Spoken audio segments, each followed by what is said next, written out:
Hi friends, welcome back to Samu stories. ముందు videos కనుక మీరు చూసినట్టయితే మేము మావగారి పెళ్లి కోసం మేము చెన్నై వచ్చామని తెలుసు కదా. సో ఇక్కడ ఫస్ట్ ఫంక్షన్ వచ్చేసి కందాపు నలుగుతో స్టార్ట్ చేసాము. చెన్నైలో ఎలా జరిగిందో చూసేయండి. మనకంటే కొంచెం డిఫరెంట్గా ఉంది ఇక్కడ. జస్ట్ మీ గ్లిమ్స్లో చూసేయండి.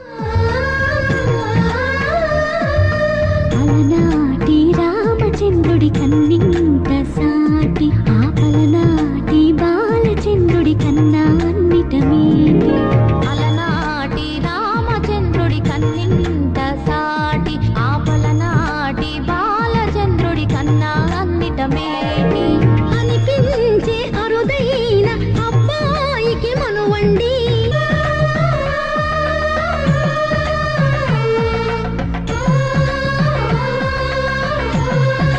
వీడియోస్ కనుక మీకు నచ్చినట్టయితే please like, share and subscribe to Samu stories. Bye bye.